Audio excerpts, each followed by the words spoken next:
Welcome to Return to Life, weekly inspirational and empowering conversations on a variety of topics regarding everything health, wellness, meditation, and movement, guiding you to discover the peace that resides inside of you and help you live a balanced and blissful life.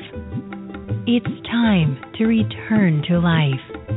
Here's your host, inspirational speaker, meditation and yoga teacher, and spiritual coach, Pam Butler. Good morning and welcome to Return to Life on Vivid Life Radio. I'm Pam Butler. Our show today is about the power of perspective. Our guest will share her powerful story of post-traumatic growth, which is an interesting new term, as well as share unique tools to help bring mindfulness into your day. So my guest today is Heidi Siefkas. I hope I didn't butcher that too much, Heidi. But Heidi is an author and adventurer.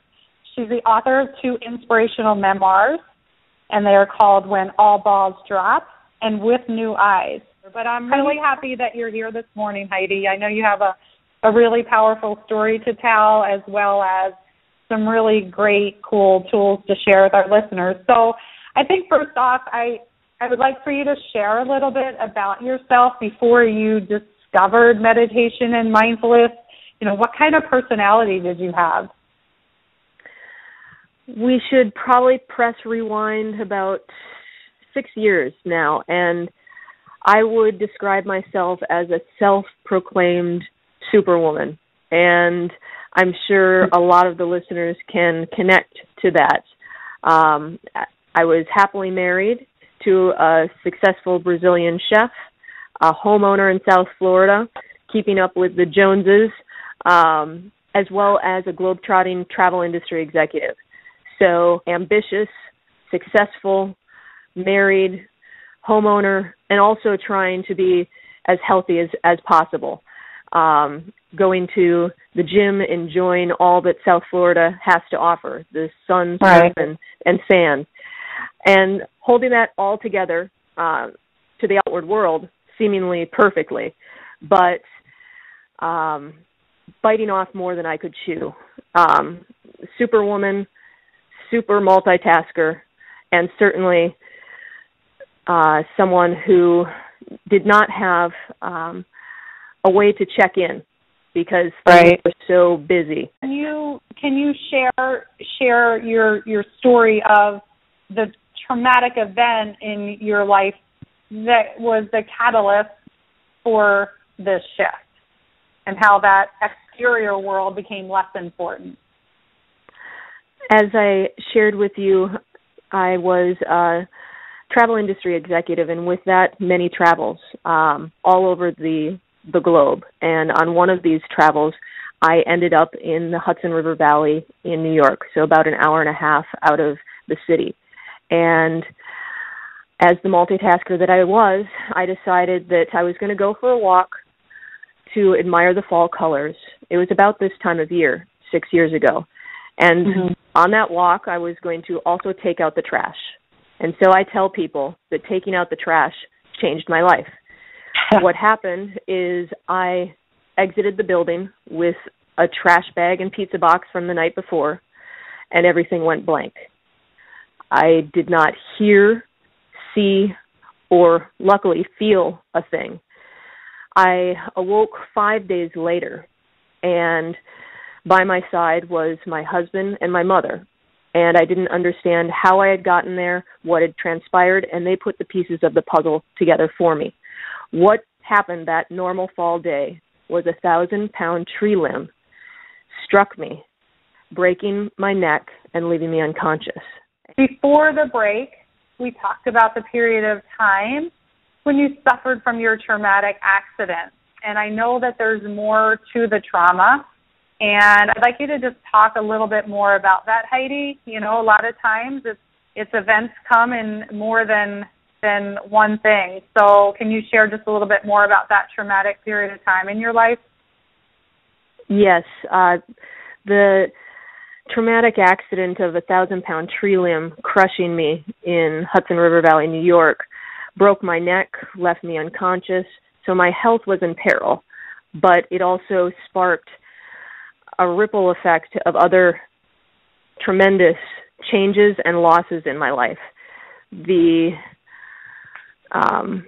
day before the tree hit me, I found a very revealing letter that detailed that my husband had been unfaithful and living a double life for a very long time.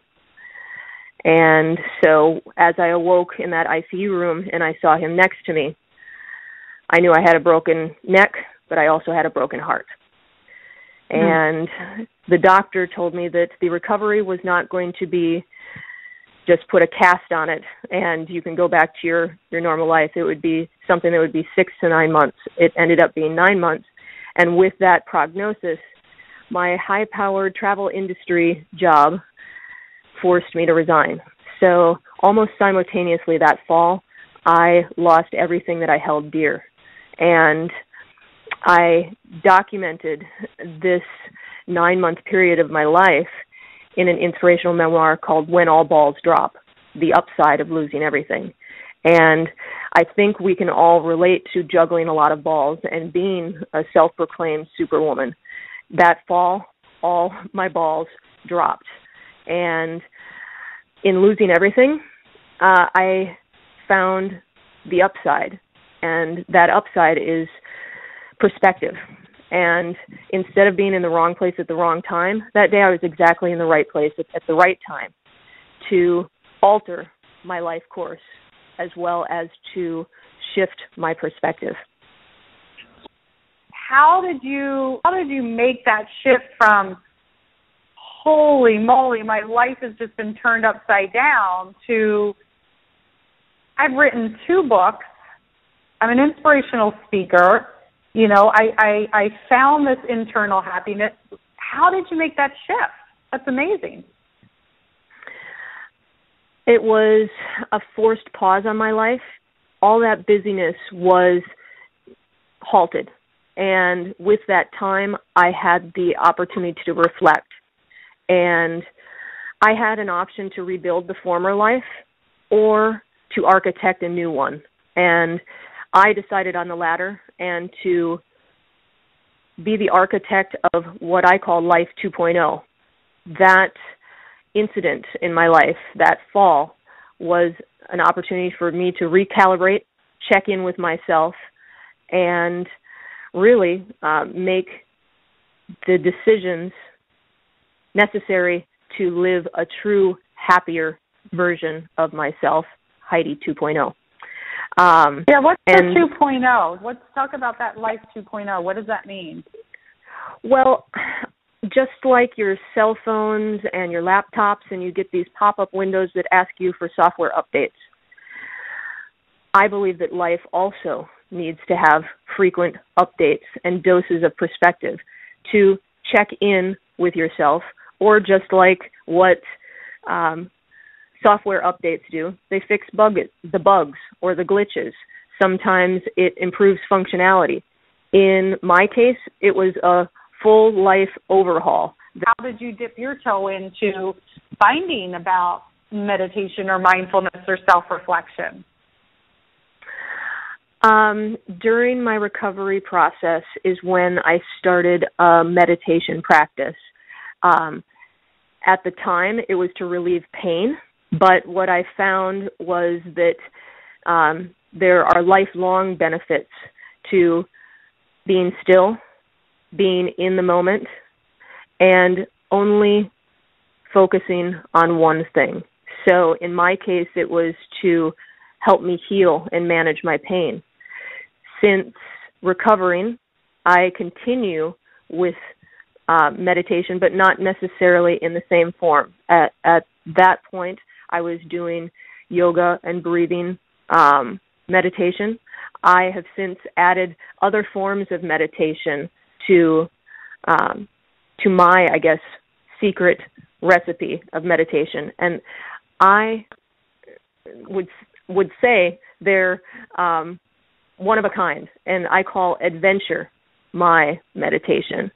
And it almost sounds counterintuitive because action is something that's typically physical or mentally very challenging and full of adventure and action, and you don't think that that's necessarily something that would be meditative. But I find that by doing things such as trying a new sport, stand-up paddleboarding, or even renting a car in a foreign city and focusing on not falling off the stand-up paddleboard or arriving at your destination, those activities that are a little bit fearful and that you have to have a one-track focus, that puts you in that meditative state. Now to some of the unique and fun tools that you have to offer that may be a little bit different, as you said, that are in your recipe book, so that our listeners can perhaps try some and maybe begin their own meditative practice. Well, the takeaway of my second book, which is called With New Eyes, The Power of Perspective, is all about how you can change your perspective by doing things that are out of the box. My number one way of shifting my perspective is traveling. And you're catching me after a recent 3-week adventure to Europe in the countries of Greece, Turkey, and Italy. And I find that traveling, whether it's a short travel to another city or abroad, that it gives you a different way to see your life, your world, or your situation. So I always tell people one way to shift your perspective is to get out of your normal routine and your environment. So get out of your comfort zone and stretch yourself a little bit. Get out of your comfort zone. Absolutely. And some people say, well, I don't have necessarily the money or the income to travel. Well, there's ways to inject some adventure into your life without even leaving your home. And that's learning a new language, trying something new, investing more time in a hobby that can eventually perhaps become a second career. A third practical tip that I use daily is a mantra. I have one in particular, and it resonates with me because it reminds me to do two things: be in the moment and positively spin each situation. And perhaps this will connect with our listeners as well. And I say, look up. When I'm in heavy traffic jam, when I am biting off a little bit more than I should chew, I tell myself, okay, look up, look up, look up. And it connects to look up, be aware of your surroundings, aware of not only the beauty around you, but also the hazards. And then second, to center yourself and say, look up. There is a positive spin on every occurrence. There is no wasted experiences. To do that, and I think that looking up mantra is a great mantra because we are all hunched over our cell phones all day long. So just putting the cell phone, putting the technology down, throwing your shoulders back, lifting your head up high, and like you said, looking up. I love that, Heidi. That's great. And we have time maybe for one more tool before we have to close out the show. Do you have one more favorite thing that you'd like to share? I guess the last tip is to write. I feel that many times writing is one of the best ways to reach clarity and get thoughts or the busyness out of the mind and onto the paper. And I believe that writing is meditative. And I encourage others to share their stories, and that is one of the reasons why I am hosting an event in South Florida for aspiring authors to also share their stories. The power of the word is tremendous. There's a reason why we gravitate towards radio, television shows, books, and even reality shows. It's because the stories of others, we connect to them uniquely, and we can learn from others' experiences. And so this coming weekend, I'll be hosting the South Florida Writing Retreat, and it'll be interactive, fun, and injecting some doses of that needed perspective and doing it with the written word. Awesome. That's great. That's awesome, Heidi. Thank you so much. Thank you for sharing your story. I applaud and I honor you with the process that you went through. It's very inspiring. You can find out more amazing things about Heidi on her website, www.heidisiefkas,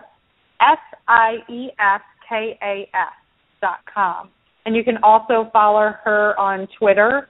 As mentioned, she is hosting a writing retreat in Fort Lauderdale this weekend. You can log on to her website to find out more information. Thank you again, Heidi, for joining me today. I really appreciate it. Thank you for sharing your wisdom with us.